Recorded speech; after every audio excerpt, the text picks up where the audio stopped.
Od posledného Motofestu na Komoči ubehol takmer rok a ten nový, tohtoročný už klope na dvere. Musíme si ale splniť ešte jeden rest voči vám, divákom. Na nedalekom letisku, kde prebiehali rôzne motorkárske súťaže, sme sa rozprávali s Petrom Stranovským o tom, ako by mala vyzerať standridingová, čiže kaskadérska motorka. V standridingu ako takom sa používajú superšportové motocykle väčšinou, teda by som povedal asi v takej najširšej miere. Môžu byť aj iné, rôzne klasické náháče, alebo dokonca sú aj retro kaskadéry, ktorí používajú úplne staré motorky, ale väčšinou je to len na spestrenie show, takže najčastejšie sa používajú superšporty kategórie 600 alebo 1000 kubických centimetrov.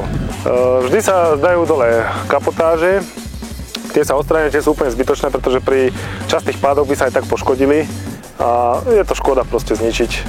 Volant na superšportoch je vždy nízky, takže musí sa dať vyššie, pretože často sa mení pri tomto štýle jazdy ťažisko na motocykli a jazdec potrebuje mať lepší pohyb po motorke a presúvať vlastne tú svoju hmotnosť. S tým nízkym volantom niektorí jazdci si ich nechávajú, ale to sú skôr výnimky. Samozrejme vždy treba dať pancierové hadice na prednú brzdu, pretože klasické gumové sa nafúkujú a nie je to potom taký cit na tú prednú brzdu. Ďalšia vec, vždy treba predložiť samozrejme lánka.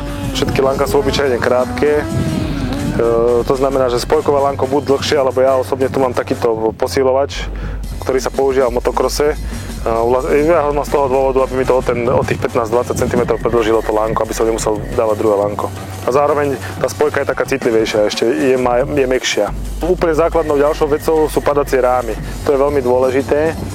Pri tréningoch dosť často sa motorky váľajú po zemi, tak vždy by samozrejme to odniesli stupačky, páčky a podobné záležitosti, čo by zase vyšlo moc draho, alebo bolo by treba sa často venovať servisu po tréningoch, tak kvôli tomu tie padacie rámy.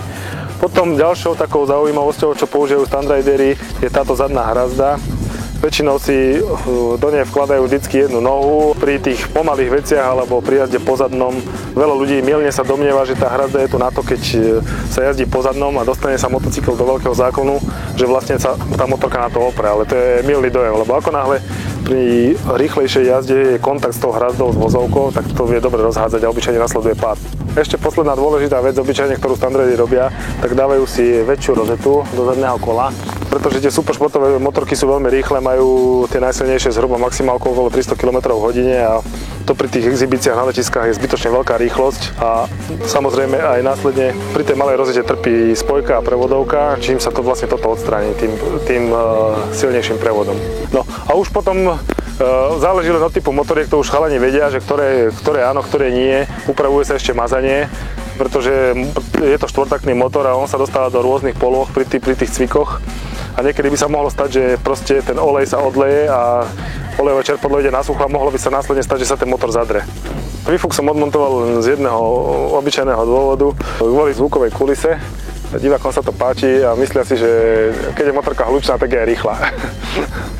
A robí to aj dojem taký, že naozaj je to rýchle a ide z toho taká brutalita, taká sila a tak ďalej, takže dosť to ovplyvňuje. Standriding sa dá vlastne jazdiť s akoukoľvek motorkou, ktorá je v dispozícii. Dôležité je, aby sme sa o ňu nebáli, to je základ, aby tá motorka mohla sem tam absolvovať nejaký pád, nebolo nám to ľúto. A potom toho jazdca to musí baviť, to je základ, keď ho to baví, tak obetuje do toho všetko a má aj následne z toho výsledky. A dokáže, jak sa hovorí, že kto umí, tak zalíta aj na vrátach.